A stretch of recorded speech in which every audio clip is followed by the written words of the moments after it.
All right, I think we're going to get started. Hello, everyone. My name is Chip Gibbons. I help to organize the Metro DC DSA Socialist Night School. I use he, him, his pronouns. We're very excited because tonight we're doing our Socialist Night School on eco-socialism and the Green New Deal, which is presented by our very own Ashik.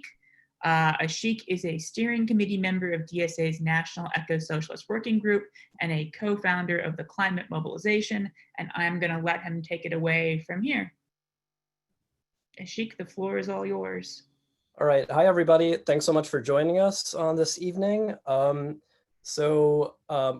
Chip said, my name is Ashik Sadiq, and I am very happy to be joined by all of you. So just to start by framing this whole conversation, some of you might be wondering, why are we talking about a Green New Deal right now when there's so many more urgent things that are on our minds that are taking up the attention and organizing energy of so many people right now? We're 4 months into a pandemic of coronavirus that's now rebounding.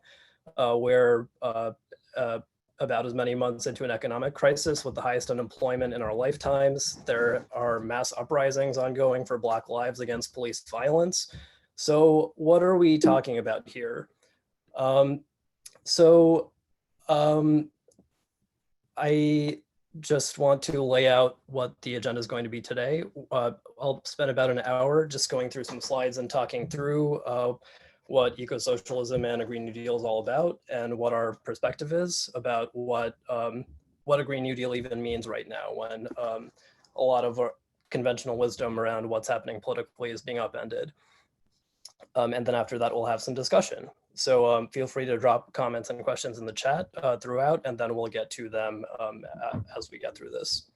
So just to start off, you might have seen something about this, how the coronavirus has done something that hasn't been managed in many decades, which is reducing carbon emissions globally.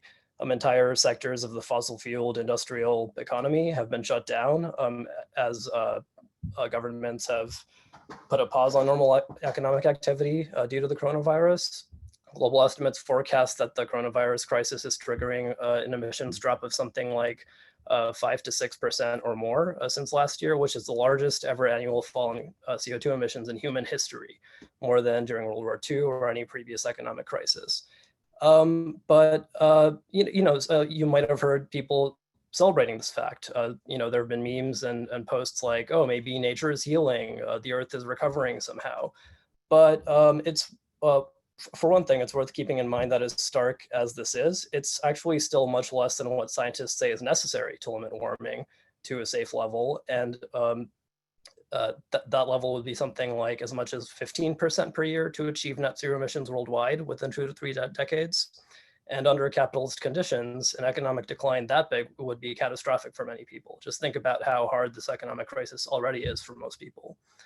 And this is not the way to reduce emissions. The vast human suffering caused by an economic crisis like this is unsustainable. Already so many people are suffering, and history shows that anytime there is an emissions drop like this, they eventually come roaring back if things start to return to business as usual economically, which is what the ruling class clearly wants right now.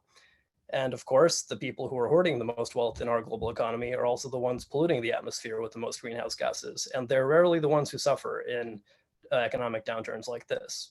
So on the one hand, this emissions drop shows that it's possible to decarbonize the economy very quickly, and life can continue for plenty of people. But that's not enough, and it's absolutely the wrong way to do it. This is what many call disaster capitalism, which is when there are shocks to the economy that just allow rich people and corporations to profit. So if we're going to seriously address the climate crisis, we need planning. Lockdowns, social distancing, and forced austerity are not the solution to global warming. We need a fundamental transformation of our energy systems to make the global economy run for the benefit of people on the planet, not for capitalist profits. And this crisis itself is not a solution, but it's a chance for us to reimagine and build power for a better future. And we're in uncharted waters right now, which is why it's really important to start seriously envisioning what the alternative is to all this. So I usually, when we've had presentations like this in person, in physical space, usually I'll do a breakout group at this point and just start to frame the conversation with the discussion where you can turn to your neighbor and talk about something like what aspect of a Green New Deal you're most excited about. But since this is all virtual, I'll ask you to just do that in the chat, because I'm going to be laying out a lot of information, and a lot of it is not exactly happy information. Some of it is actually quite disturbing if you sit down and think about it.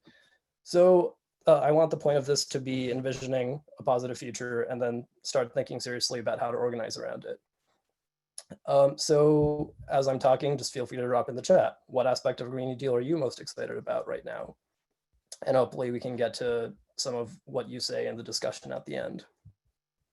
The point of all this is that amid everything else happening right now with struggles for racial justice, with the coronavirus, with the massive job loss, all of that is deeply intertwined with the forces creating the accelerating climate crisis. And there is no long-term solution to all those things without also solving the climate crisis along the way. And a Green New Deal done the right way can actually go a long way toward repairing all the harms causing everything people are suffering from right now. This is not going to be a comprehensive presentation about the Green New Deal. I'm going to be weaving in a lot of threads about what an eco-socialist perspective is. Each of those threads deserve a lot more time and attention than I can give you today, but hopefully I can lay out some information that'll give you more to investigate on your own time. So I'm going to start by just saying a little bit about the climate science. I'm not going to dwell on it because you've probably heard a lot about this stuff already. And if you came here, you probably have a pretty good sense that the climate crisis is really bad right now. Scientists have been saying it's bad for a very long time, like on a geological scale. We're on an extremely bad pathway toward warming that has not existed since tens of millions of years ago, before humans had evolved on Earth. And climate scientists have, for a while, been pretty much on the same page that in order to avoid that pathway, which you can see on the right side of this diagram, which is labeled hothouse Earth, in order to avoid that pathway, we need to take a pretty sharp turn very quickly toward what they call Earth system stewardship. Now, climate science papers often use very general abstract language like that to talk about what's necessary, and they rarely go into detail about what changes are actually necessary or desirable for Earth system stewardship. But that's not necessarily their job. That's the job of politics and of civil society, and the rest of this presentation will go into that and try to get past some of the dry language that scientists sometimes use to talk about climate action. The takeaway is that we are currently on probably on one of the worst possible timelines of climate change. We don't know if it's going to be quite that bad, but right now, this chart was made in 2014, we're at 2020 now, but we're pretty much headed down that pathway. It's not inevitable, but we have a window of about a decade or two to shift direction. And 4 degrees Celsius of warming past current, before pre-industrial levels of warming, would be really, really bad. Again, I don't want to dwell on what that means, but it means many meters of sea level rise by the end of the century. It means huge chunks of the planet could be uninhabitable for people. Just being outside in parts of the world like the equator for more than a few hours could literally kill you. It would threaten agriculture. And the difference between that and the last ice age and now is 4 degrees. And that was 12,000 years ago. So we're talking about the same amount of warming in not 120 centuries, but in 1 century, which could be too fast for humans and many species to adapt. And that's pretty much common knowledge in circles of power. That conclusion is from the World Bank, which is a pretty conservative neoliberal organization. They're not exactly socialists. So at the rate we're going, that could happen by 2060, which is just 40 years away. And it's worth asking, how old will you be by then? I'm in my 30s, so by then I would be past retirement age in a normal economy, like the one we've been raised to expect. That should really frame any discussion of the future. If anybody's talking about anything that they think will happen politically or economically or technologically by 2030 or 2040 or 2050, and they're not taking this reality into account, then they're not serious. That's basically a form of climate denial. Even if they accept the reality of climate change, if they are not aware of this, then they're not taking it seriously. So The main takeaway politically of that is that for a strong chance of staying below 1.5 degrees Celsius of warming, which is the strongest target to avoid the worst effects of climate change, international bodies say that we have to cut global emissions in half within 10 years and zero out emissions worldwide by 2050. And rich countries like the United States should aim to reach zero carbon even sooner, closer to 2030, and help other nations achieve sustainable zero carbon economies as soon as possible. And the reason for that is that the United,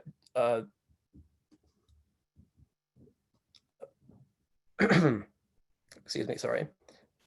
So the reason for that, why does the US have a greater responsibility? We hear a lot of excuses made in the United States about China and India's emissions. And it's true that if you count current greenhouse gas emissions by nation, they're close to the top. But that's a pretty recent development. And if you look at per capita emissions per person, the US is still at the top. And many parts of the world that are most vulnerable to climate change are least responsible for causing it. So how did it get to that point? If you look at historical carbon emissions over time by region, you see that the first boom of greenhouse gases begins in the century of the Industrial Revolution, and that yellow curve at the bottom is Europe. So they're pretty much the only ones increasing until about the mid-1800s, which is when the United States starts to accelerate as it becomes the center of the global industrial economy. And then it pretty much continues that way until around 1950. So that's around when World War II happens. And another acceleration begins when the United States becomes the greatest economic and military power in the world and intensifies global fossil fuel production. And then you also see this orange curve growing, which is the Soviet Union. And then after the 1960s and 70s, there's another huge acceleration, which is when regions in countries like Asia, Africa, and South America, which had been colonized before by Europe and dominated by the United States for their resources, they start industrializing and globalizing by using way more fossil fuels and doing all this much faster, usually by privatizing their economic resources so that corporations control how they're used. And this is largely by trying to follow the style of development of the United States and Europe, but just doing it way faster, which is where China starts to accelerate. So as you can see around here, more than half of all industrial carbon dioxide pollution has been emitted in the past 3 decades. So more than anything, greenhouse gas emissions have tracked pretty closely with where capitalism has spread and driven massive growth in industrialization and consumer demand. So what this chart displays, among other things, is that this is not just a crisis of carbon emissions. It's also a crisis of capitalism, of economic growth, which is driven largely by private profits, which allows the capitalist class of owners to hoard resources from the rest of the population, instead of allowing everyone to democratically decide how to distribute resources equitably and sustainably for the well-being of everyone. So this is how we got to a point where out of 7 billion people in the world, the richest 10% globally are responsible for half of all carbon dioxide emissions. And if you're watching this in the United States, you're probably somewhere up here. Maybe not at the very top 1%, but your emissions are probably still pretty high. And that's just a reality for those of us who grew up in some amount of material comfort in the United States or other industrialized nations. We're probably in the upper 10th. But before you go into some kind of spiral of guilt about your carbon footprint, I'm sure many of you have, I know I've been there, it's worth asking, why is our consumption so high? Why is it so high in some countries but not others? Did you choose to create the situation that we seem to be stuck in? And this next image shows a pretty crucial point, which is that corporations and the extremely wealthy are responsible for most emissions, but just 100 companies are responsible for 71% of global emissions. And these should be our targets. It's useful and it's good to think about your own personal decisions, things like recycling and riding a bike and eating less meat. That's all fine to do, but so much of the focus has been put on those individual lifestyle choices in recent decades in the United States that it's kind of overdue to refocus on who is controlling how resources are actually produced and distributed and consumed in our economy. These oil companies have known for a while that climate change is happening. They knew that climate change was happening. They knew that their business model was causing it. And they have spent lots and lots of money to spread denial, to flood our politics with misinformation and obstruct any kind of real climate action. So this is a big part of why a lot of mainstream climate solutions that you hear about politically are mismatched with the scale and speed of climate action that I presented to you, that we're talking about, because they're not fundamentally challenging this power structure. Often there are false solutions that are talking about much longer timelines than what scientists and any advocates for justice are talking about. And they are largely leaving intact the power structures and financial structures that are most responsible for what's happening with climate change. So this crisis is an opportunity. Acknowledging the reality of all these things is important, but it should frame what we actually have to change, which is enormous. It's really big. So how do we do that? A lot of people have been radicalizing by what's happening, but it's important to recognize that there have been plenty of people who've been resisting the status quo already. The curves that I showed you about the growth of emissions that track the rise of industrial capitalism and the growth-based economies are also showing a history of colonialism, of dispossession of indigenous and Black people. That growth was also fueled by genocide and slavery. And right now, in a lot of ways, we're reckoning with those realities all at the same time. And to deal with the ecological crisis, we need a mass movement, and that needs to acknowledge that the labor of Black and indigenous people has been stolen and undervalued, and they're also central agents in making possible the mass movement we need against climate change. And some of the most vital organizing against the fossil fuel economy on the front lines of the climate crisis comes from indigenous people who've been resisting the brutality and excesses of this economy all along. So this is important to acknowledge. Some of you might have heard of the term just transition. This is a framework that pre-exists the Green New Deal. For decades, environmental justice and labor organizers have been developing this concept of shifting from the extractive economy to a living economy or a regenerative economy. And this is meant to shift the values of how our economy and society are structured from one based on profit and extraction that's controlled by a wealthy few and exploiting the labor of the many, into one that starts to regenerate systems and derive value from that rather than just extracting resources without replacing them.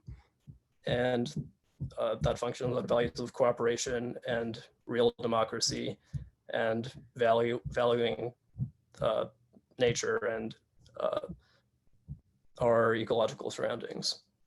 And very importantly, shifting economic control to communities and democratizing wealth and the workplace. So this is where we get to the Green New Deal, which is a framework that's been around since at least the early 2000s. It was popularized by a resolution introduced in Congress by Alexandria Ocasio-Cortez in late 2018, and then expanded on by Bernie Sanders in his 2020 presidential run, RIP Bernie Sanders presidential campaign. And this refers back, of course, to the original New Deal, which was a huge expansion of government-created social programs in response to the biggest crisis of capitalism in the early 20th century, which was the Great Depression of the 1930s.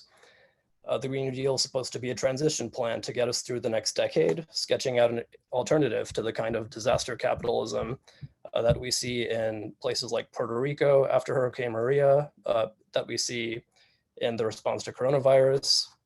It's meant to start rapidly laying the groundwork for any kind of survivable future. And different Green New Deal proposals emphasize different things, but the most people organizing around it center the things I bullet here. 100% renewable energy, a federal job guarantee, decarbonizing major industries, democratizing energy with more public and cooperative ownership of energy, equity for workers, indigenous people, and frontline communities. And very importantly, it has to be global. Wealthy countries have to help other countries transition to zero carbon economies. So the finer details of what that means, how much of it we can win, and how much further we might go, all depend on how effectively people organize for them in the months and years ahead.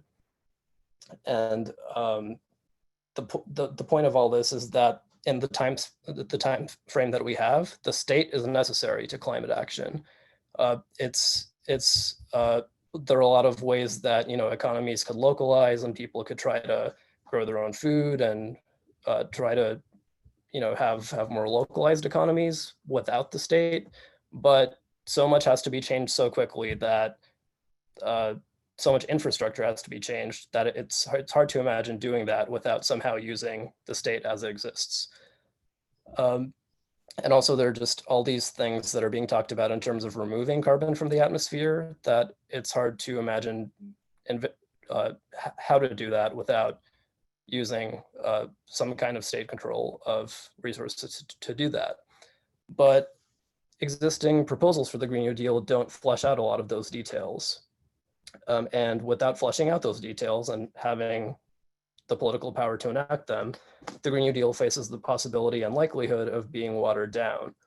So this is where groups on the left, like Democratic Socialists of America, want to build power to flesh out the vision and push it farther left so that there is more worker control, so that there is more real democracy around how communities and people and workers can make this decarbonization happen. So the point for us as eco-socialists is that the Green New Deal is a transition program that can lay the foundation for much deeper transformations and push back on notions of simple fixes to infrastructure and just switching to solar energy. We need to change how power is distributed in our economy. This is a social and political challenge to make sure things happen in the ways that are actually good for people and don't just make us live with less under some kind of forced green austerity. Now, the GOP, the Republican Party, has branded the Green New Deal as some kind of socialist wish list. And as much as most Democrats would want to run away from that, maybe they're not wrong. Winning the Green New Deal, even as AOC and Bernie Sanders envision it, would mean winning more than anything we've set out to accomplish in our lifetimes, all while combining our struggles and goals for a big unified win that would just fundamentally change the way that most people live in the United States. So this is a big opportunity for people on the left to unite all types of different movements for different demands under a unified umbrella to achieve as much as possible at once and push this as far as we can go. Because with so much at stake over the next decade or two, or the rest of our lives, it's really a chance to go big or go home. And this could be our best and possibly last chance to make real revolutionary change. So this is why it's important to have a broader vision beyond just the next decade of decarbonizing. So what is eco-socialism? How do we fight modern day capitalism that's driving us toward extinction? What kind of vision are we talking about? So according to, so this is just one definition, a thinker named Michael Lowy, who's a leading writer of eco-socialism, defined it as a current of ecological thought and action that appropriates the fundamental gains of Marxism while shaking off its productivist dross. For eco-socialists, the market's profit logic and the logic of bureaucratic authoritarianism within the late departed actually existing socialism are incompatible with the need to safeguard the natural environment. So in simpler terms, eco-socialism is envisioning a transformed society that's in harmony with nature and the development of practices that can attain it. And those practices are also aimed at dismantling socially and ecologically destructive systems like the fossil fuel-based economy, racism, patriarchy, among others. And this quote is meant to get at the reality that in the 20th century, countries that were socialist, like the Soviet Union, like China before the Cultural Revolution, in developing very quickly economically and trying to catch up with the industrialization of the United States and other capitalist powers, they were not exactly centering ecological well-being. And actually, in some cases, their carbon emissions and other ecologically destructive practices were as bad as the United States, or for some periods even worse, which is not necessarily to cast blame. Climate change wasn't exactly a top concern until the 90s. by which time many of those economies collapsed or basically transformed toward capitalism. But it is to say that in the 21st century, any kind of viable socialism has to also be ecological. And yeah, so in a nutshell, eco-socialism means, like the eco means it has to actually be ecological and have actual solutions to the climate crisis. And the socialism means it advances democracy and worker control over the economic means of production. So the basic things to keep in mind as we're talking about a Green New Deal that is socialist in perspective. One is that actually reducing emissions as fast as necessary requires a level of mobilization by the government that hasn't happened in the United States since before World War II and the era of the New Deal. And at this point, we're decades into neoliberalism, which basically goes against any strong role of the state in planning the economy, but is all about smoothing the way society works for free markets and for allowing corporations to control resources as much as possible. But we know that capitalism is not adequate to the task right now. That's really what's driving the constant growth of carbon dioxide emissions and making it so that more and more people are being left out of the growth that is happening. And the desire for constant economic growth by the exploitation of labor and nature is what caused the climate crisis. So we're running into the boundaries of the planet because of the basic imperative of capitalism. And the original New Deal was made possible not just by getting nice people elected, but by militant workers and leftists organizing powerfully enough to threaten capital. And yeah, a new world is up for grabs. So this is why over the past 2 years, DSA and allies around it have been envisioning what is our vision of a Green New Deal and beyond. Our working group in DSA spent months in a deliberative process crafting principles for what going big for a Green New Deal would actually look like, with the understanding that a program this big and expansive that would fundamentally transform the economy can't be won in a single bill. But it has to be a process that we see playing out over years and over a decade. So I'm going to lay out what those principles are and just explain a little bit about them. And we're about half an hour into it, so then we can move into questions after that. So the first principle is decarbonize the economy as fast as science and justice actually suggest is necessary. And the year that we talk about is 2030, because that's what the science actually suggests. And it's important to note that as fast as that seems in only 10 years, it's making more and more sense as climate impacts accelerate and also as renewable energy becomes cheaper. There was a study that came out last year that put the cost of shifting the entire US power grid to 100% renewables is $4.5 trillion, which is a lot of money, but it's actually less than the United States has spent in the past 2 decades on the war on terror, which is over $6 trillion at this point. So whenever people talk about how this is not possible, it's important to emphasize that it is technically possible, and there are all sorts of questions around what that would actually entail, like what specific energy sources count as renewable or zero carbon, but it is technically possible to do this. The barriers to it are political. The study that came up with this estimate said that it's attainable given significant regulatory realignment and socioeconomic reforms. So they didn't spell that out, but what does that mean?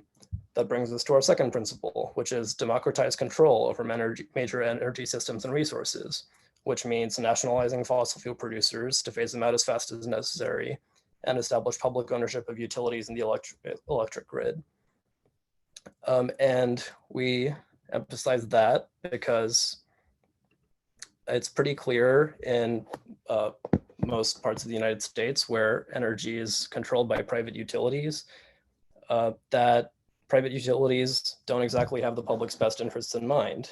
They resist shift to past fossil fuels at every step possible. And even aside from the climate imperative of switching to renewables, many of these utilities just don't serve their consumers well at all. Last year, just for one example, in New York City, there was a big blackout where power went out in a bunch of working class, majority Black and brown neighborhoods in Brooklyn. And as it turned out, Con Ed, the private utility, had intentionally shut off power there with no warning in order to avoid blackouts in richer, whiter neighborhoods. And understandably, people were pretty mad. So among other groups, the Eco-Socialist group in New York City, DSA, had been one of a growing number of local efforts that had been very patiently researching and organizing for months to lay the groundwork for a campaign against their monopoly private utility. And when this happened last summer, they were ready to pounce. And within a day of after a mass media campaign and mass organizing, there were multiple members of city council that New York City DSA had built relationships with, and the mayor of New York City himself were talking about a public takeover of Con Ed. That hasn't happened yet, but just very quickly, the boundary of what seemed possible had shifted, and it's been a year since. There have been a lot of other campaigns for public ownership, including in Northern California, where their private utility PG&E has been, I think, found guilty of just massive neglect that led to wildfires that burnt down entire towns. There's a lot of energy growing against these private utilities that are already harming lots of people and are standing in the way of renewable energy because that would increase their own costs, which they want to shift to consumers, even though they should bear the responsibility, or the government could just pay for it if they weren't kept from doing that by fossil fuel companies. And just in the past 2 months, you might remember, this already feels like so long ago to me, just a few weeks into the coronavirus economic crisis, oil prices went negative, which had never happened before. Oil prices have never been this low, and this obviously was bad for investors. And very quickly, people started talking about how this is a justification for nationalization, which has just never been a serious point of conversation in the United States, or just has not seemed politically on the table at all. But suddenly, it just seems reasonable to a lot more people because what's the alternative? So much of our economy, like the stock markets, are based on the price of oil. So if that collapses, that's a huge loss to the capitalist class itself. And within just a few weeks of this happening, there was actually a poll which found that actually a pretty big chunk of the population sees this favorably, like they would support government ownership over fossil fuel companies. Now, of course, a demand as radical like this, which would give up control of the most powerful and profitable industry in world history to the public, has a lot of resistance from the people who currently have control over our Congress. Like, politicians are not going to be for this, but this is just a really useful example of how public opinion is often way far ahead of who's in power right now, and how power could shift if people organize to make reasonable, sensible things possible. So third principle is center the working class in a just transition.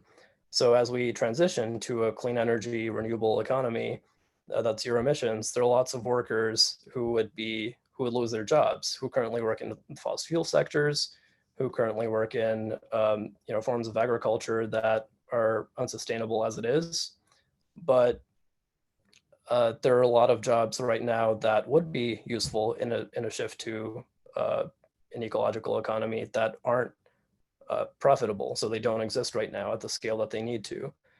So this demand, among other things, calls for a federal job guarantee for high-paying unionized jobs and public sector work that serves the green economy. And this is, again, something that is more sensible than ever when over 40 million people have lost their jobs in the past 3 or 4 months. This is the biggest job loss since the Great Depression, where this chart is out of date. I think it came out in April. So at this point, this percentage, 14.7% of people being out of work, is probably even higher. I don't know if it's quite that high, but that's still a pretty stark difference.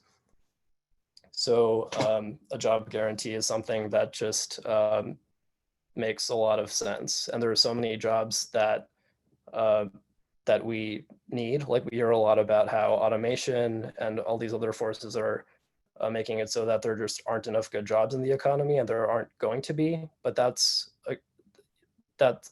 some truth to that. But it's important to emphasize that those decisions are currently just made by capitalists about how many jobs are available in their own companies.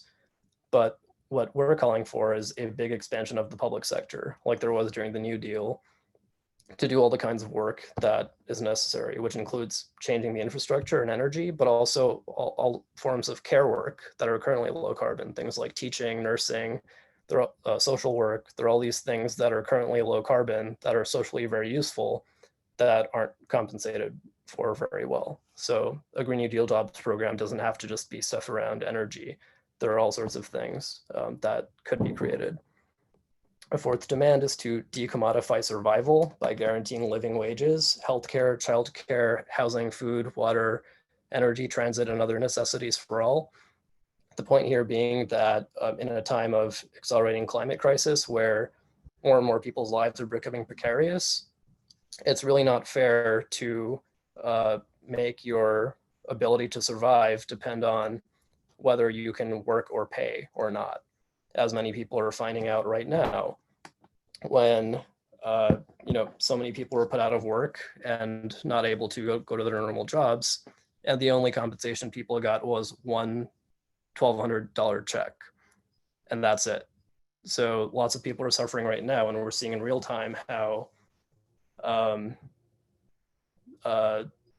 the current arrangement of jobs before coronavirus was not necessarily tied to what kind of work is actually socially necessary.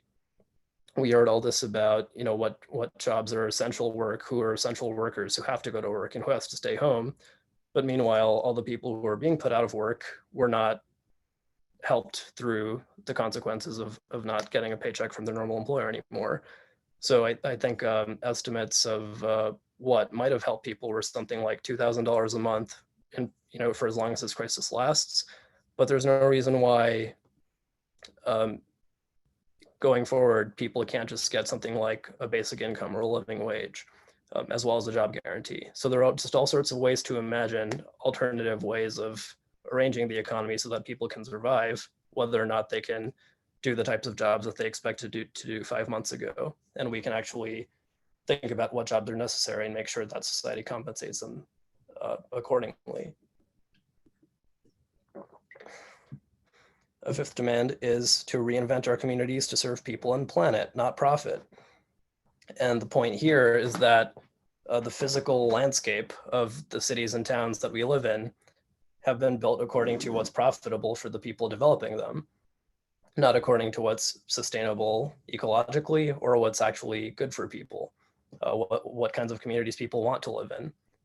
So as we think about a Green New Deal, we want to have a lot more democracy, a lot more collaborative decision-making about how our communities look, because it's not enough just to, weather and retrofit buildings. That's all really important, but there's a lot of ways that communities could be rebuilt so that they support the health and wealth of communities. And this is where existing inequities come into play. So much of the United States is just deeply racist. Well, like not just, in interpersonal ways, but the physical landscape of so many places in the country are, were built in explicitly racist ways. Practices like redlining were meant to keep Black people segregated in separate communities and make it so that public investment and opportunities for community wealth building were shifted mostly to white people. So this is where abolitionist thinking becomes useful around imagining a world beyond police and prisons, and also about how wealth can be reinvested in allowing more community self-governance, providing safe housing for everyone. These are demands from 8 to Abolition, which is one of the networks that has been active in the past few months around the movement for Black lives. And on the right, there's also a set of a chart that shows some of the core demands from the Movement for Black Lives platform, which includes ending the war on Black people, reparations, divest, invest, reinvest, and community control and political power for Black people. So these are useful to think about as we talk about what the world looks like as we're dealing with climate change. What kind of political movement would be necessary to transform and decarbonize our economy? A lot of those things are also things that would advance racial justice in really dramatic ways. And as we are thinking about how to decarbonize the economy, I think it's really important to look at just what's happening in the country right now. There have been these massive uprisings against police violence, which is a problem that's existed in the United States as long as there have been police. And one of the really, this is one of the images that went viral in the first weeks after George Floyd's death. It's an image of, actually, I'm not sure if this building that's burning is a police station or some kind of luxury condo development, but either way, among other things that were burnt down by protesters, a police station was burnt down, so was some kind of luxury condo building. And it seemed like the protesters were being pretty selective about what they were choosing to burn. It wasn't all random. There was a Target, there was some other big box corporate stores, and plenty of people made the point that it seemed to be things that the residents had been feeling hostile to for a while. Things like corporate stores that paid low wages, that often took profits and wealth out of the community without really reinvesting it back. Police stations are obviously like methods to control local populations, and these luxury condos were meant to attract new residents to the neighborhoods that displaced existing residents. So anyway, a lot of the as much as people often get upset about property destruction and pay more attention to that than the actual loss of Black lives, it is interesting that in plenty of places, like in Minneapolis, people seem to have a point to what they were choosing to burn. It wasn't just that they were ruining their own communities. It was these were pretty stark examples of how people don't burn things down usually unless they feel like there are no other options left after many decades of neglect by public institutions and the stifling of any any legal or accepted way to express their political opinions. And in a pretty remarkable shift, it's worth noting that, I think we should take all polls with a grain of salt, but this is kind of too good of an example to ignore. Over half of Americans saw this example of a police station being burnt down, and they thought it was justified after all these examples of racist violence against Black people by police. So there's a pretty big demand to fundamentally change how our communities are shaped and how political power is distributed. So another principle, I think, sort of expanding the frame of the past view, is that it's not enough just to have a Green New Deal within US borders. We also have to demilitarize, decolonize, and strive for a future of international solidarity and cooperation. And the point of this is that the United States has the biggest military in the world. And the reason for that is largely to protect the existing economic arrangements in which resources are extracted from poorer parts of the world, which are often the parts that have already been colonized for centuries, and take those profits and resources for consumption by people within the United States and wealthy countries. And the profits of those go to the corporations. So we need to demilitarize to allow for the possibility of the kind of solidarity we need against the global problem of climate change. And it's not only that the military is meant to dominate the global economy and enforce the continued use of fossil fuels. It's also that the United States military also has an enormous carbon footprint on its own. By a bunch of measures, the United States military is the largest institutional consumer of fossil fuels in the world. And this is something that people in politics don't like to talk about. US militarism is pretty much a bipartisan project, and it's long been a third rail for Republicans and Democrats alike to to just keep expanding the military and give it more and more support. And there are plenty of politicians who actually try to use the Pentagon positively in the context of climate action, because it is true that plenty of people high up in the Department of Defense have talked for a while about the threat of climate change, but they usually talk about that in the context of threats to US security or threats to US military operations. Like, how are zones of war going to be impacted by climate impacts, rather than, you know, using their clout as generals or whatever to call for decarbonizing the civilian economy. They're just thinking about, like, how does this impact US ongoing domination of other parts of the world? So when politicians try to talk about greening the military, like Elizabeth Warren was a candidate last year who ran for president and talked about greening the military, actually got more backlash from plenty of progressives than she probably expected, because I think more and more people are realizing that the military itself is a problem when we're talking about climate action. Why should we green the military when we can actually reduce it and shift resources away from it? And this is something that it's becoming easier and easier to talk about. On the campaign trail, Bernie Sanders made this a platform issue with anti-militarist stances on climate action.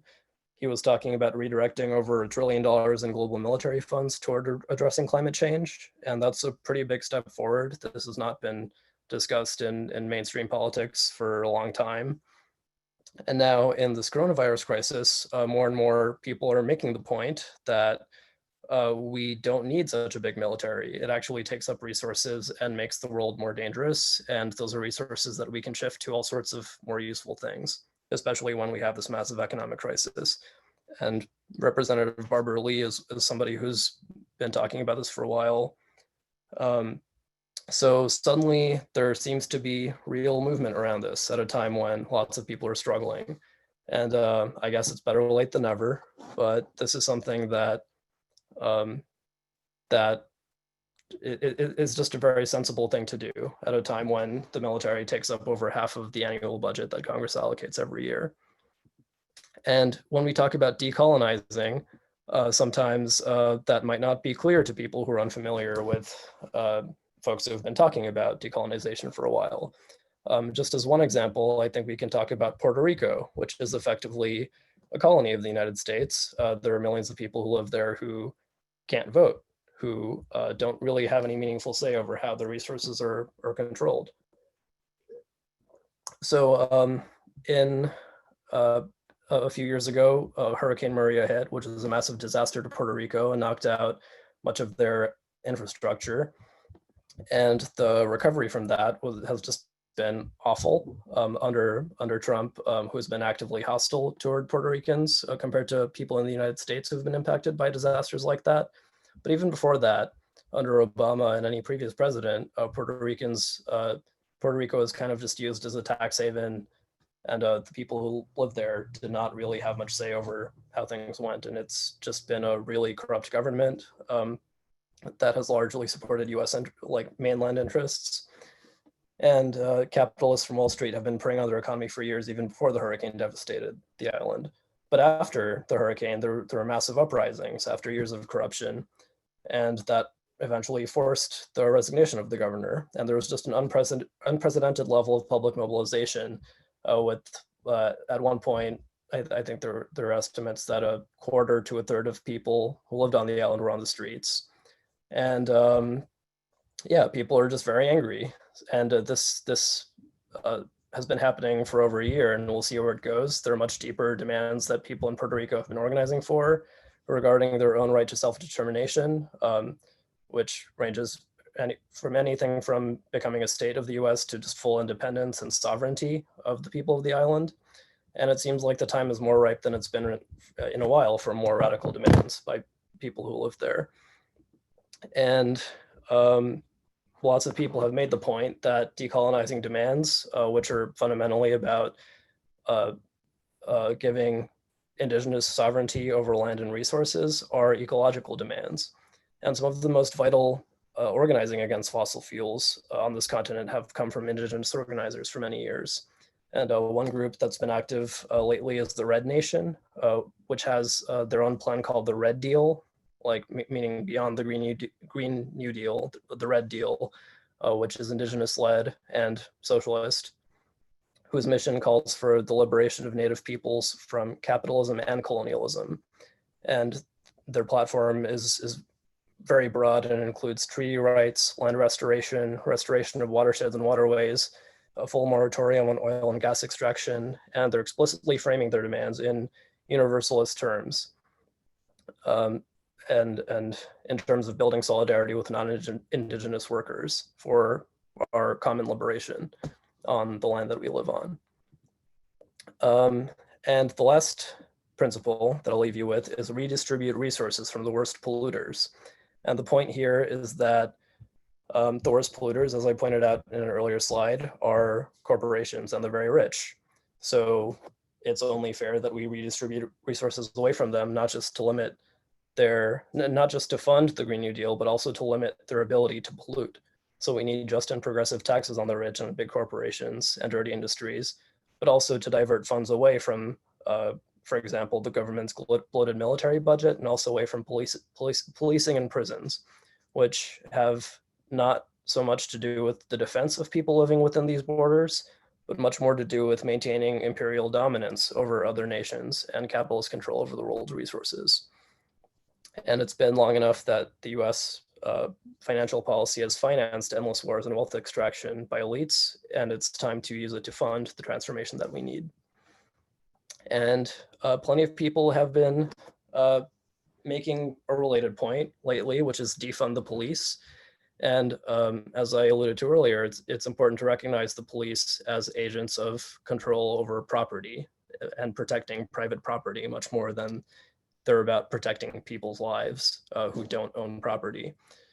So it's a good time to center that demand as we're talking about these broader principles. These 7 principles are meant to be a baseline for organizing nationally and locally on the left.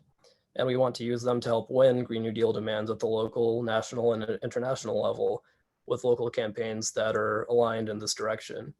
And the point in all of this is to bring class struggle and racial and social justice to the Green New Deal so we can actually win the changes we need with the mass base of people who will benefit from these policies against the capitalists who will resist even basic climate action.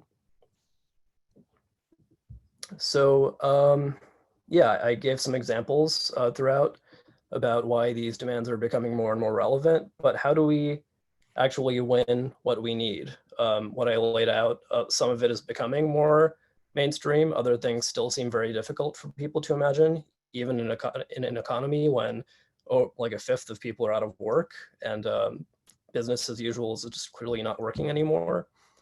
But how do we win? So it's really important to recognize how the original New Deal was won, which was not because FDR was just a nice guy who wanted people to have nice things. It was because there was mass militancy from workers. So this chart shows the number of strikes per year over basically the past century, starting in 1919 until like the 2010s. And as you can see from this chart, during the 20s, when the economy was booming before the Great Depression, there was less than 1,500 strikes per year. But then after the stock market crash in 1929, you see a sort of dip in the first few years. And then in 1932, Roosevelt got elected on a platform of some kind of economic change to give people relief. And then after he got into office, you see more and more labor militancy, more strikes, more people just refusing to work and shutting down sectors of the economy. And the more people did this, the more New Deal legislation was won, the more things like Social Security and public housing became politically possible because people were actually shutting down the economy by refusing to work. And rather than being pacified by the victories they got in the New Deal, they kept demanding more and more. So every year of the 1930s that New Deal legislation was being won, workers started raising expectations more and more. And you see that the peak is in the late 30s, and it's not until the end of the war that it stops. And there are reasons why, it stops completely after that because there was a reaction to worker militancy. That's for another night school. But the point is that the government in a capitalist country doesn't concede anything unless there's mass mobilization. And it's, in the past few decades, there have been very few strikes. And that also coincides with the rise of neoliberalism, which is when the government just gets very hostile toward workers and corporations start getting more and more control. So that looks, kind of bleak because it just levels off completely by then. But in 2017, there's actually a new resurgence of labor organizing. And I don't have an updated chart since then, but by all accounts, there have just been more and more strikes, more workers are organizing and making bigger and bigger demands in line with social movements. So it's possible to imagine that there's a new strike wave happening. I don't think we have to imagine it. I think we're seeing a lot of evidence of it. And this comes at a time when we need that kind of organizing by workers to get to any part of what we talk about in a Green New Deal. And in the past few months, some of the most exciting political movement has been coming from workers. These are images that I just took from the first few weeks of the coronavirus crisis. There were a lot of strikes, a lot of organizing by service workers, workers at Amazon, Whole Foods, McDonald's, lots of other big corporations were walking off the job, organizing sick outs and protesting. And we're still only a few months into this crisis. There are a lot of other examples that we could point to. Just a week or two ago, I think there was a shutdown at a port in Oakland with thousands of people. And there's a lot of precedent for just workers making really big demands in times of crisis. So whatever is happening right now, lots of workers are just realizing that nothing is going to change unless they organize to make bigger demands and use the power that they have to withhold their labor. And this is also a time when people who, many people might not work in the kinds of workplaces that you traditionally associate with strikes or with the ability to withhold labor. Many people are out of work completely, so striking from their jobs is not really an option. But we're also seeing a level of mass mobilization right now that we also haven't seen in a very long time. Like millions of people have been on the streets in the past few weeks for Black Lives. And in any society that has approached anything approaching revolutionary change, there's always been mass civil uprising with people on the streets making big demands, specific demands, and shutting things down in or outside the workplace. So this is a time, the movement for Black Lives is a great example where as much as the focus in mass media might be around police brutality or around specific deaths, and as much as, many people in power might want to see the demands shifting to more symbolic things like just removing statues or, just, having actors of certain races portray, the voices of people who match their race, all of which, are useful as symbolic victories, I think. And it's nice to have representation in media, but a lot of the fundamental demands that organizers on the ground have been making are material demands about who controls the use of force in their communities, how is wealth distributed in their communities. These are the kinds of things that people on the ground have been talking about for a long time. And the more people are engaged in mass movements like this, the more things could potentially change. And it's important to keep all this in mind in a theory of change as we look at what's happened already. Congress, as an immediate relief package for coronavirus, supposedly gave out $2 trillion as a stimulus, most of which was just a handout to corporations. Very little of this went directly to benefit normal people. Most of it was just handouts to corporations, which is just a major upward redistribution of power. And this money, pretty much came out of nowhere. No one was asking how to pay for it when it came to protecting the needs of capitalists. There's always money to pay for big things. But the question is, how do we build power for the things that actually benefit most people? And yeah, it's important to bring it back to a theory of change. Like, how do we imagine building the power to meet people's real needs? So I think I'm going to wrap it up with just talking a little bit about what it means to do mass work and mass organizing. So one is just recognizing that the capitalist class is the fundamental problem in all of this. They're the ones enforcing an undemocratic economic system, which requires more and more extraction, more and more exploitation of people's labor. And the way to change that is by organizing the working class, which is the agent of change in any kind of major societal change, because capitalism can't function without the labor of workers, which gives workers a lot of power to change how the economy is structured. And the way that workers make change is by building a movement of the majority, by stopping production and shutting down sectors of the economy and society and making demands that can actually remake our economic, social, and political systems. So yeah, I think before we move into questions, just to sum it up, we have a lot of really big changes to make against climate change and accelerating climate chaos. So in the near term, we need to organize to make a Green New Deal possible and push for specific, clear, meaningful actions and substance in any kind of national policy, and make sure that policies actually help meet the targets for safety and that they center a just transition for everybody so that no worker, no person is left behind, and that capitalists are actually held accountable for causing the climate crisis. Because at this point, it is not much of an exaggeration to say it's eco-socialism or extinction. So I just want to leave you with this Captain Planet slide, which is, I think a pretty corny thing that a lot of millennials grew up with, but I think is a nice example of people from all different backgrounds uniting together against corporations and the exploitative class. And rather than just combining our magic powers, we are organizing our forces together to build a people's global revolution. So that's the end of my slides. I'm going to put this reading list back up at the end and talk a little bit about how to plug into local things. But for now, I'll turn off the slide share and then we can do a little Q&A.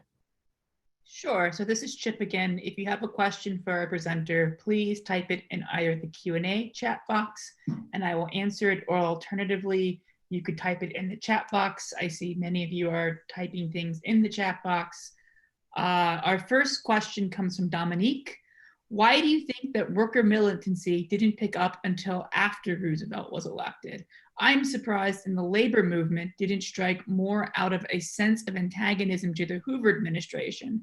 Was it because they figured FDR would be more receptive to their demands? I don't know if you can answer that, Ashik, but. I'm not much of a historian. That's a good question. I think, I mean, as a basic principle, I think when people's expectations are raised, they start asking for more.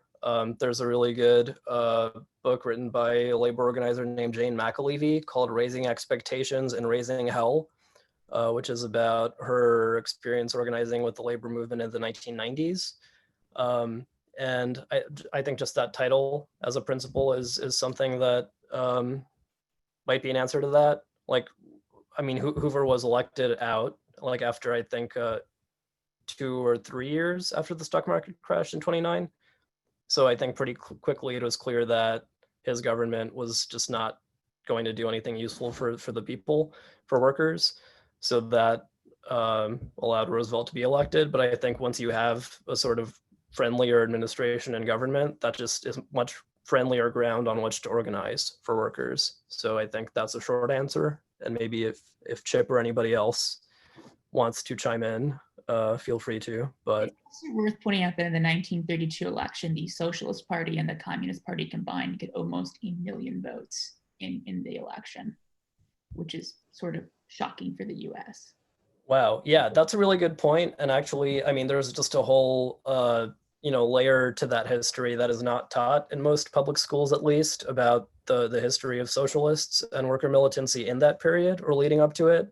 So the Socialist Party of the time actually got pretty big electoral wins in municipal elections. There were plenty of mayors and socialist congressmen in parts of the country that, you know, seem kind of wild right now, like in Wisconsin and Minnesota.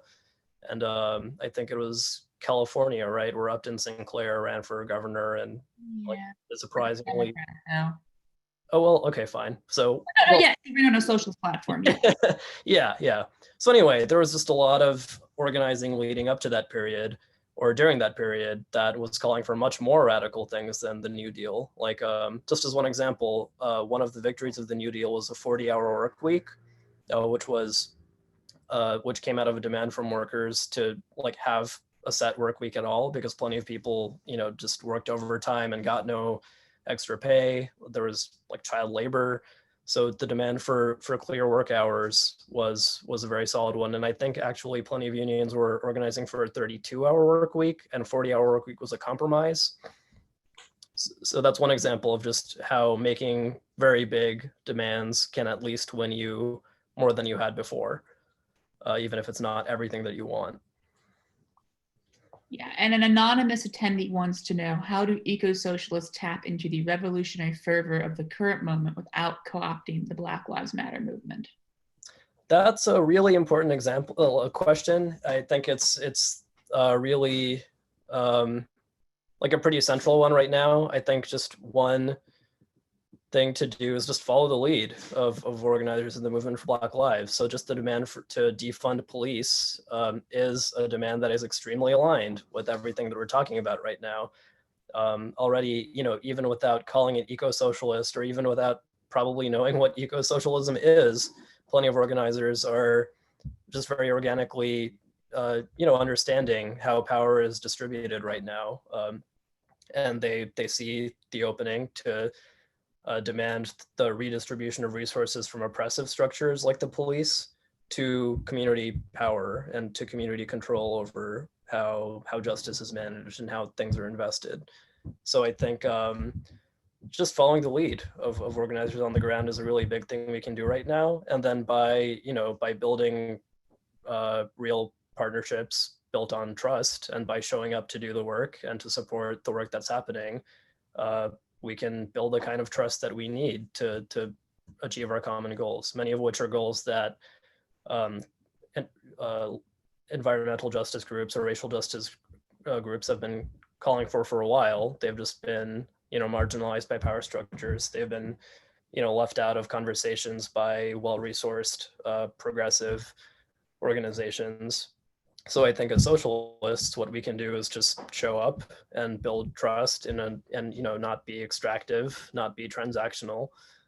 And I think you know, I'm seeing plenty of signs in our chapter in Metro DC DSA that people are, you know, making serious attempts to build that trust. In the past few weeks, we've been showing up to Black Lives Matter events and organizing in solidarity to make demands to defund the police.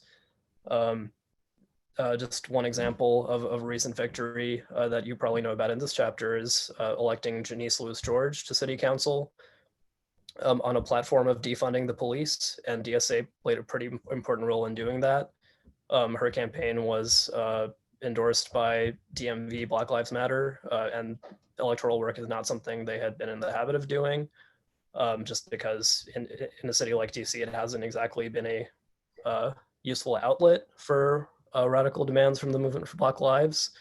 But this campaign was an opportunity to make serious demands for racial justice and distributing resources away from police. Yeah, just by building trust, this was a way to work together and hopefully can lay the groundwork for much more meaningful collaboration, and hopefully winning real victories in the next few months and years ahead.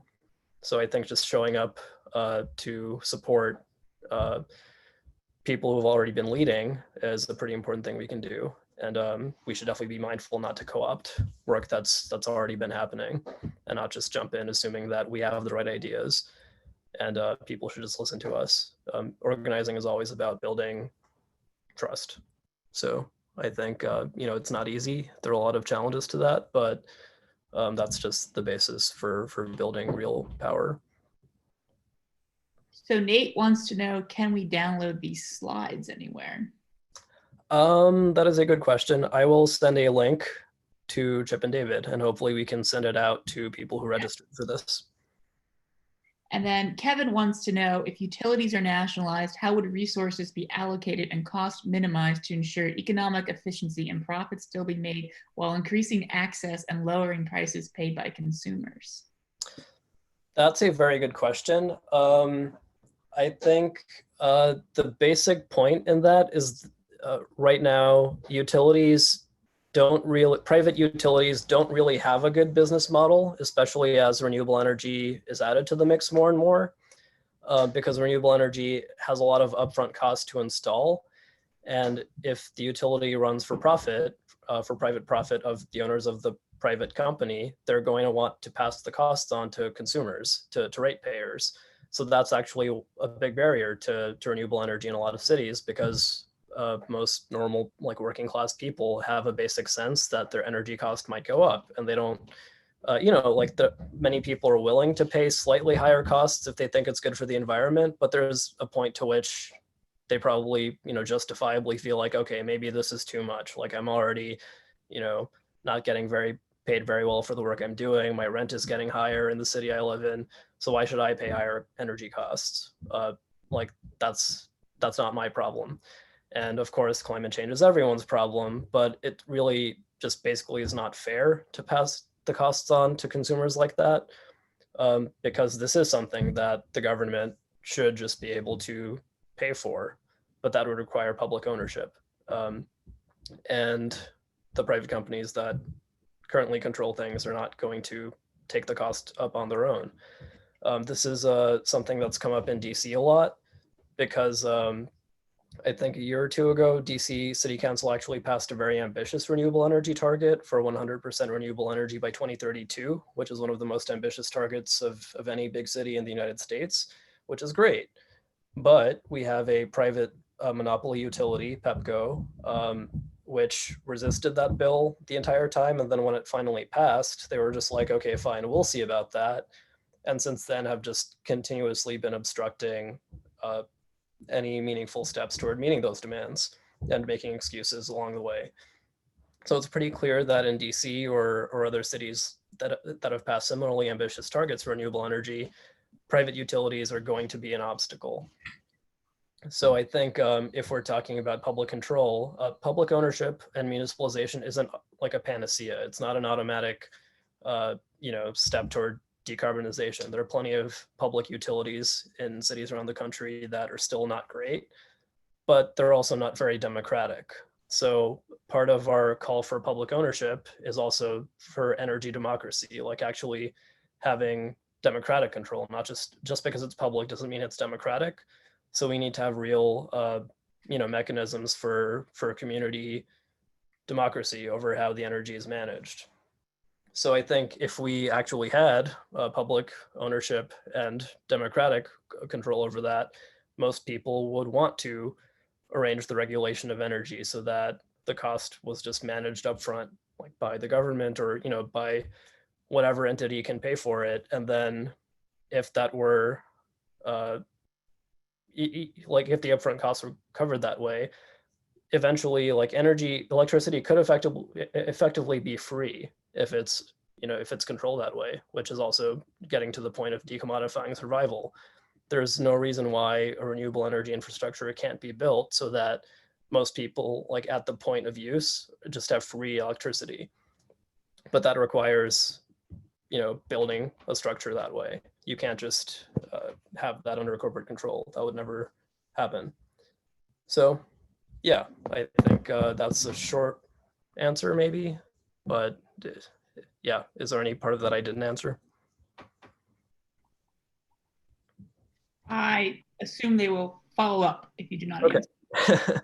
So we have a really good question from Kevin. Are there resources of companies or co-ops with a good track record of environmental work and progressive goals and missions in the area? Sorry, could you repeat that? Yeah, are there resources of companies or co-ops with a good track record of environmental work and progressive goals, missions in the area? I assume the area is the DMV. I'm not aware of in this area. I know there's some alternative energy companies, but I don't know of examples of that in the DC area. Um, yeah, I'm not sure I can answer that, but you can look up. There are really great energy democracy resources. One is from the Democracy Collaborative and the Next System Project. You can look up some of their work around energy democracy. Just Google Energy Democracy Next System Project, and they can probably point you to some examples. Another one is the Institute for Local Self-Reliance, which has some great resources on energy democracy. So they have a bunch of examples of municipalities around the country that have started to make some of the changes that uh, that are toward more energy democracy. So you should check those out. And then Erica, building off of that, wants to know if there are any historical examples in the US of nationalizing private corporations. Yes. So this is another thing where the World War II era is really instructive. There are a bunch of things. So like the most famous example is the auto industry, where at the beginning of the war effort, it was just really clear that the United States did not have all the weapons that they felt they needed to fight like the Nazis and the Japanese, and so the auto industry was just this massive industrial apparatus of producing machinery to produce cars, um, and that was just very quickly recognized as also a means to build tanks and weapons and other uh, equipment for war. So the government basically stepped in to force auto companies to stop producing cars for I think at least a year, maybe longer, and redirected their industrial capacity toward building tanks and ships and other things. And that's all they were doing for over a year. So that was temporary. I mean, by the end of the war effort, obviously they reverted to just making cars again. But that's one example. And then I think after World War II, maybe during the Korean War or something, there was a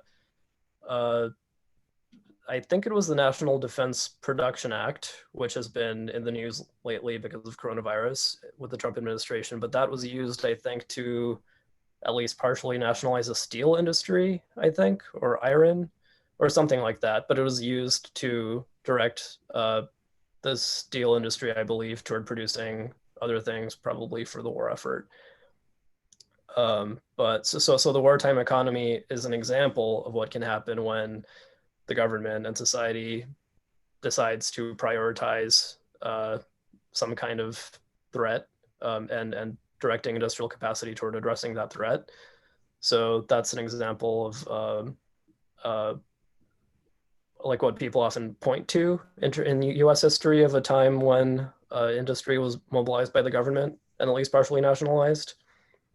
And there are other examples that I can't remember off the top of my head, but if you search history of nationalization in the U.S., again, I think the Democracy Collaborative has some pretty good resources on that, on the history of nationalization. Sure. So we have another question from Erica. So one unlikely route would be to have a president that declares a national emergency to force companies to produce energy question mark. It seems like more of a statement, but do you have a response to that? Yeah, there's been a lot of I mean, obviously, we're in a national emergency right now. There have been a bunch of national emergencies declared over the past decade or more, to better or worse ends. um, I think the declaration of climate emergency is something that plenty of people on the left, like progressives, have talked about. Like Bernie Sanders has called for a declaration of climate emergency, AOC and others. Um, and I think as leftists, it's just important to be mindful and like wary of just giving a government power to do things in a state of emergency. There are lots of ways that we could imagine that going very wrong. There's a lot of history to look to about times that governments have declared emergencies against some perceived threat and then use that to suppress civil liberties and go after opposition and just do horrible things. So I think if we're thinking about declaring a state of emergency for climate, I think we just need to really be serious about what kind of power we have on the left, and that, just the working class has broadly, like what kind of power do people have to make sure that any kind of government authority is used to just ends. I think, technically it's possible to imagine, I'm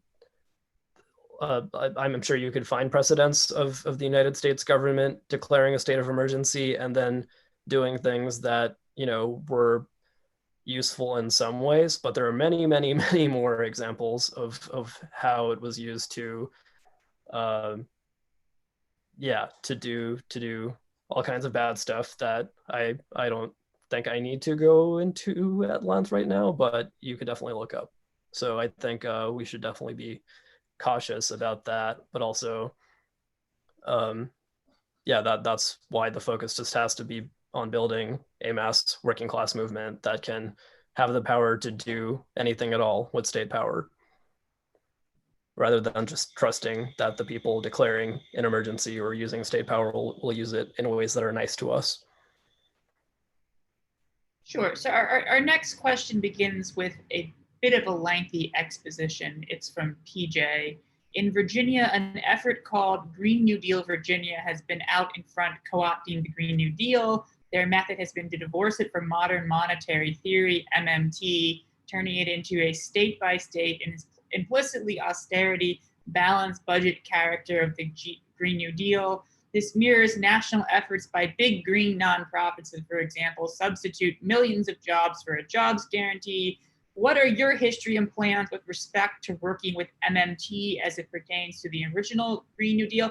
And there was, with our chapter Eco-Socialism group, Ashik, there was a session specifically on MMT as it pertains to the Green New Deal, correct? Or did I imagine? Yeah, that's right. I don't think we have any recording from it, which is too bad because it was a good conversation. But in general, I think there's a lot of really good conversation around MMT, modern monetary theory, which I don't think I do a great job of summarizing what that is, but I think in a nutshell, I will try to explain it as just saying that the government, like a government that controls its own currency, has the power to just create more currency and control it in a way that doesn't lead to inflation, or that the deficit is basically not a real thing we have to worry about because the government that controls the currency can just manage the deficit in a way that just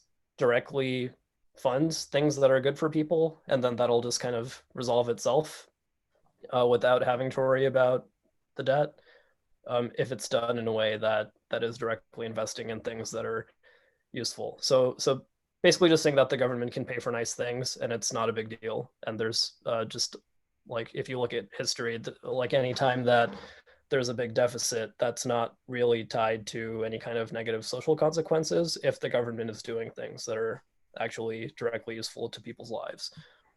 So the question about how to deal with groups that are co-opting the Green New Deal brand, I think that's just a question of political power. So I think on the one hand, if we look at the way that the Democratic Party nationally has been running away from the Green New Deal and really distancing themselves from it, I think Nancy Pelosi was the person who, when asked if she supported AOC's Green New Deal resolution, just like pretended not to know what it was and called it the Green New Dream or whatever. So in a way, it's useful for the left and for progressives to see Democrats running away from that because they don't want to be held accountable to all the demands that are being made under the Green New Deal banner.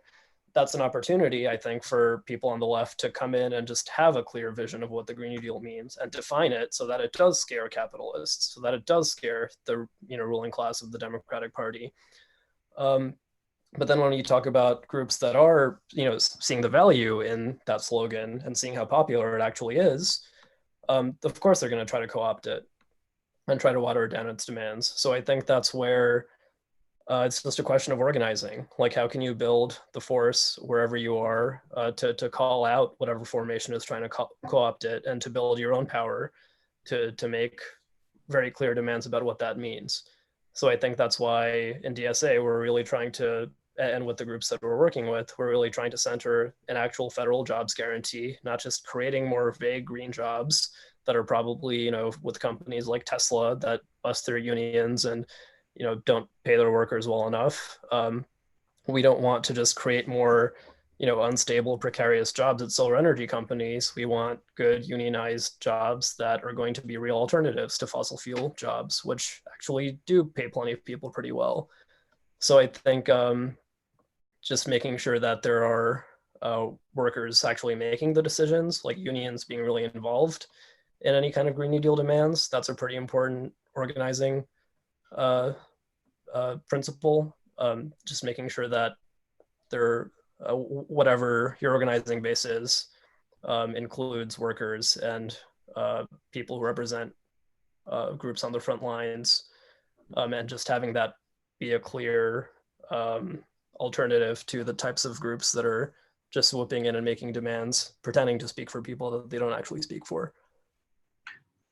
Sure. So you're going to talk about how to get involved with the Eco-Socialist Working Group at the end of your present after Q&A, right? Or yeah, I can actually, I mean, I can just use this. Because one of the questions we have, and there's another question before it, is how do I join the Eco-Socialism Work Group in MDC DSA? What work do they do? Yeah, so you can email, actually, whoops, this email is out of date. I believe it is ecosocialism@mdcdsa.org. You can email them. You can also check out this chapter's website, mdcdsa.org, and I believe the link to the Eco-Socialist Working Group here, the Eco-Socialist Caucus, and you can sign up at this form.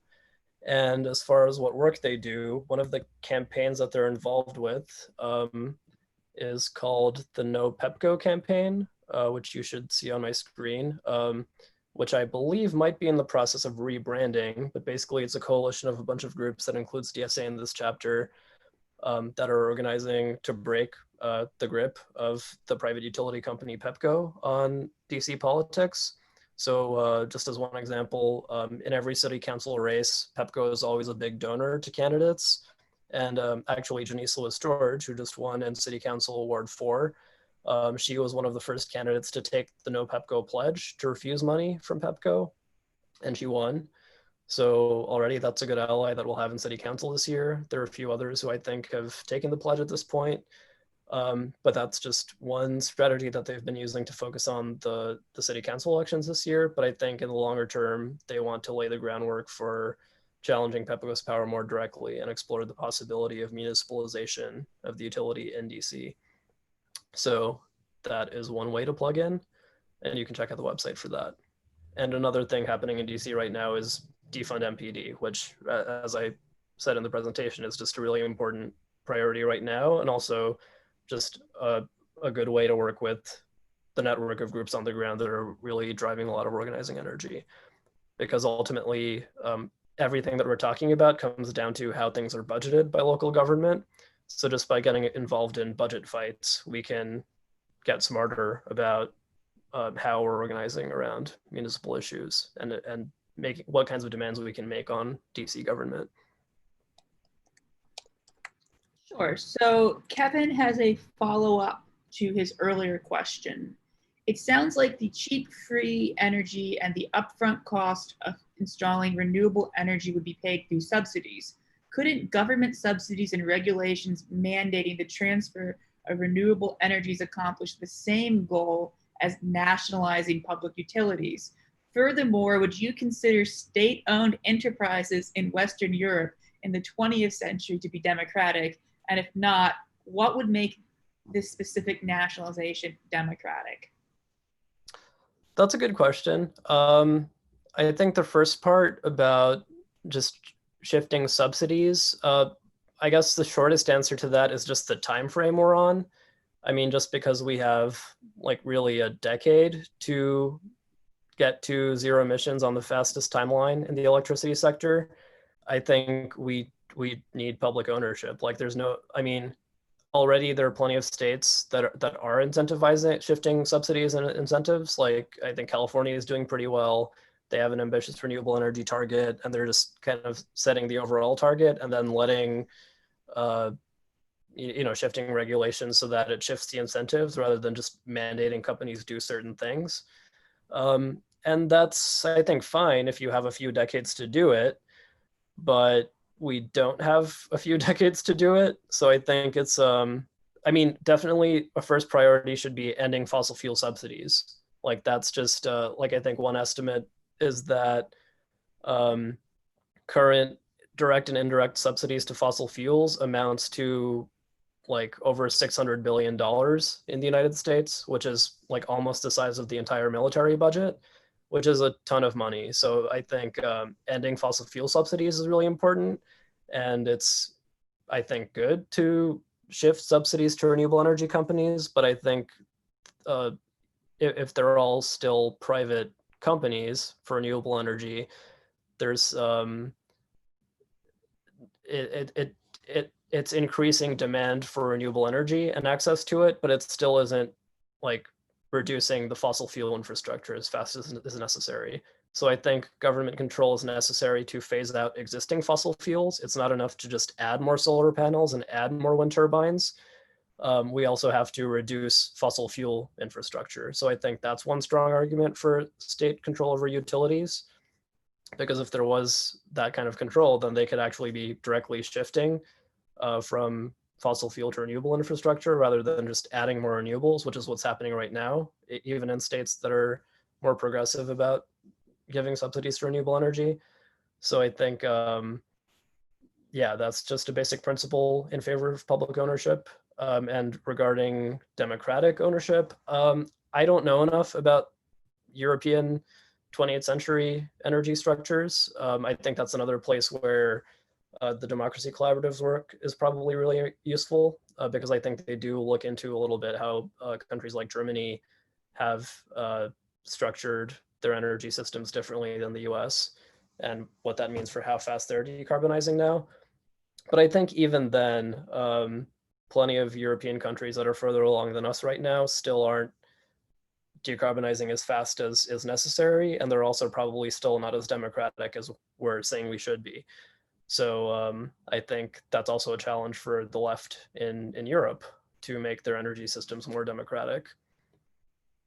I'm sure there are good examples out there. I don't know them offhand, but I think, there are probably not very many countries that we think are already doing a great job.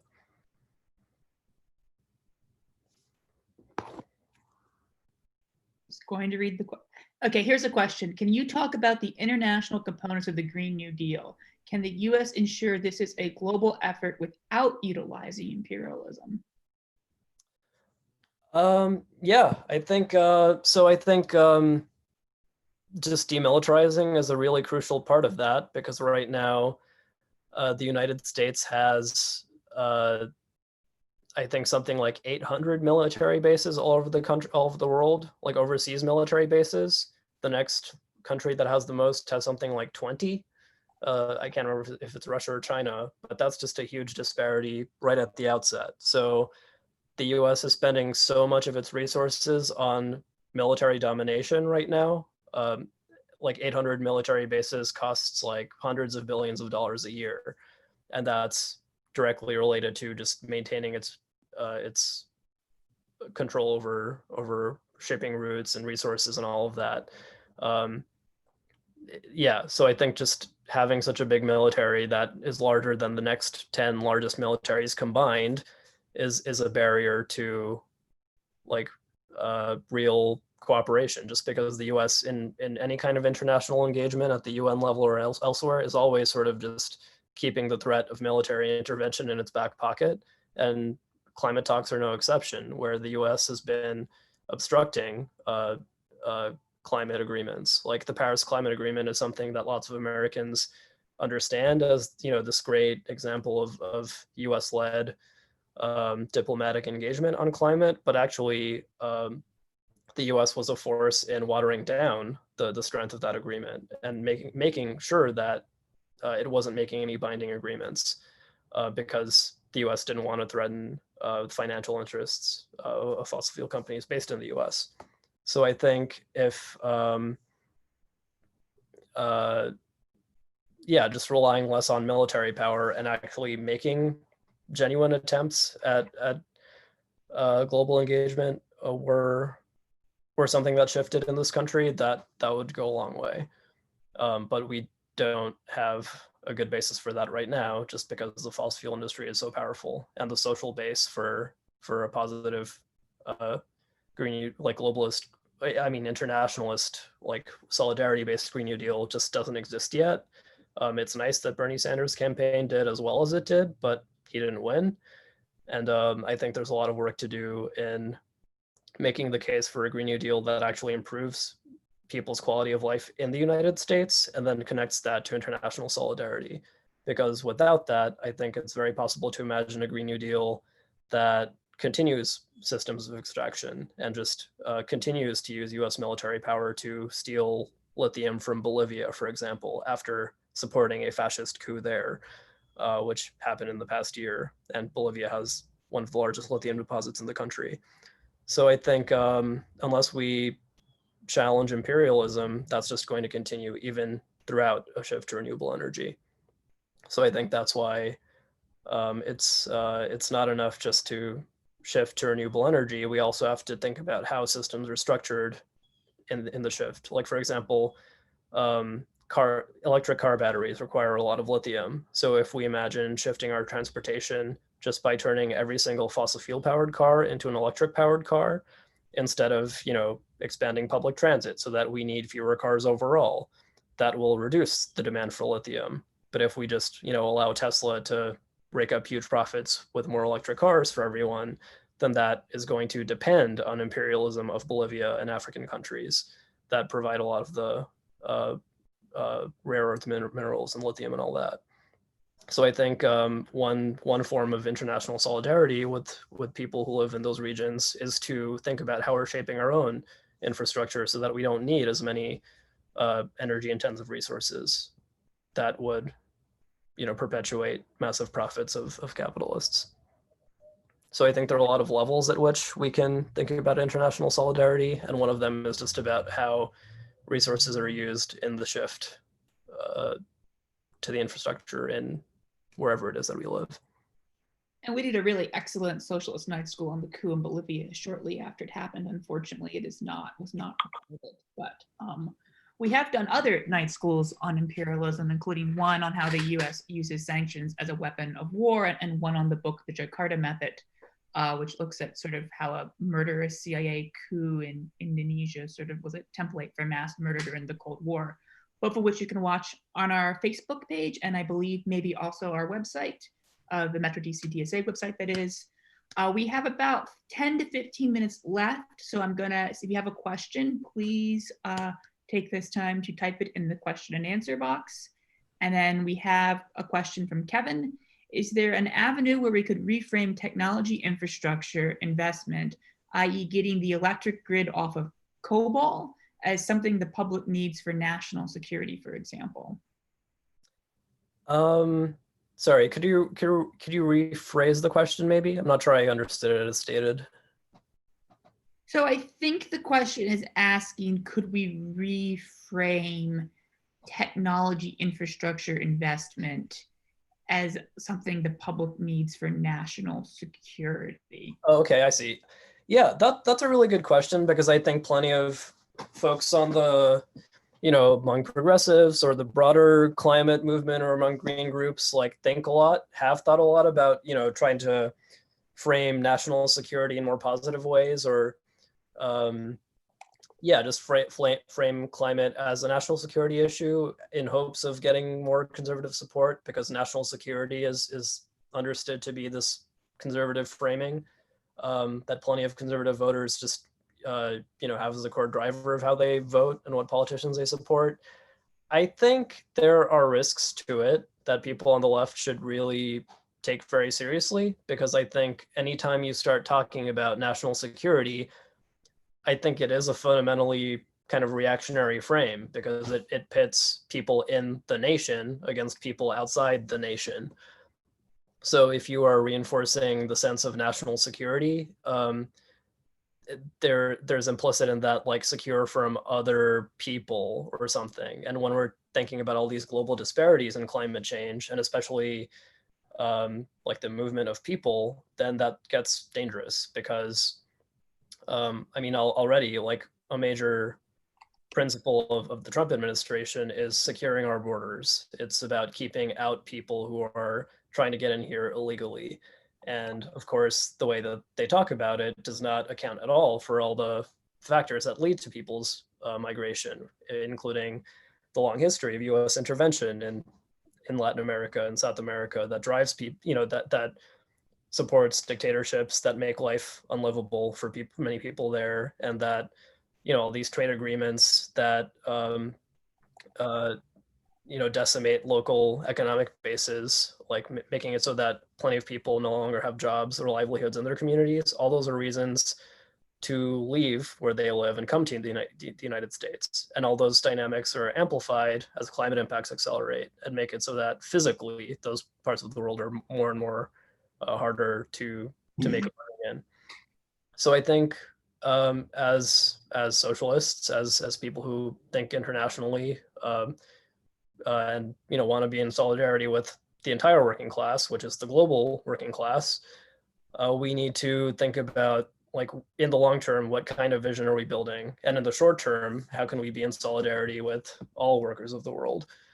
So I think the national security framing is dangerous, and also I think increasingly it's just what the country being as polarized as it is. I think climate denial is so baked in to the right now that the people who value national security the most are not necessarily the people that are going to be easy for us to win over. And there's a lot more work that we can do to win over people who are sort of, less engaged or neutral right now, who are, suffering economically, like lots of working class people who, they've been hearing for decades about national security and keeping the country safe from terrorists. And they have a basic sense that these wars make no sense.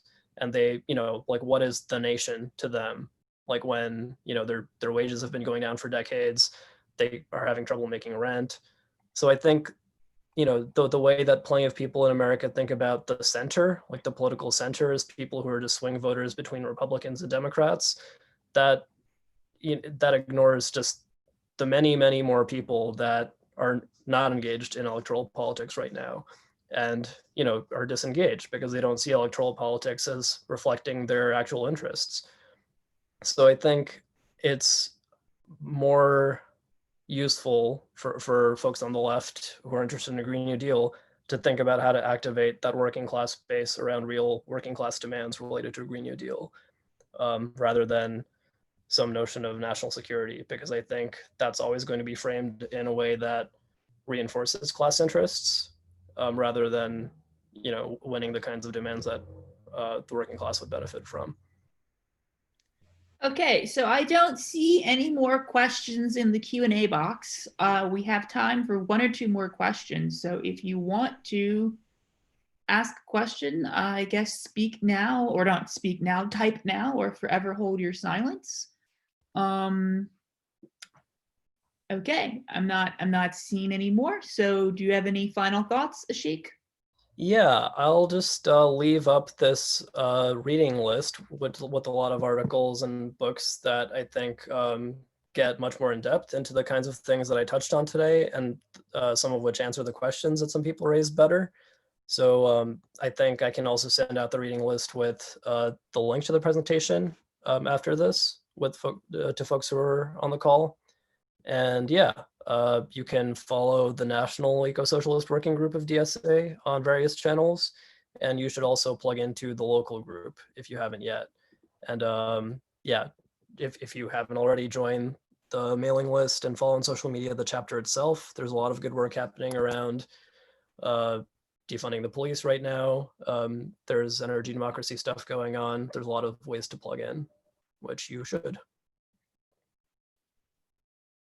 Okay, so for people who are interested in the reading list, we try to post them on the website eventually after these.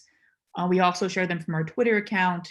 The web URL I've posted in the chat. It is mdcdsa.org/night school. We have very wonderful volunteers who update the website, but since they're volunteers, things aren't necessarily up there the very next night, so please give them some patience.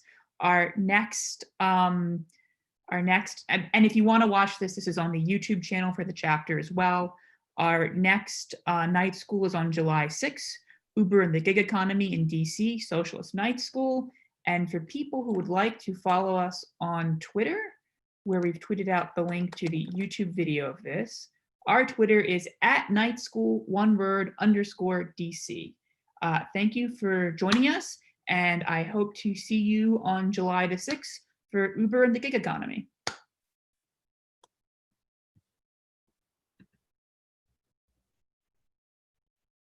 All right.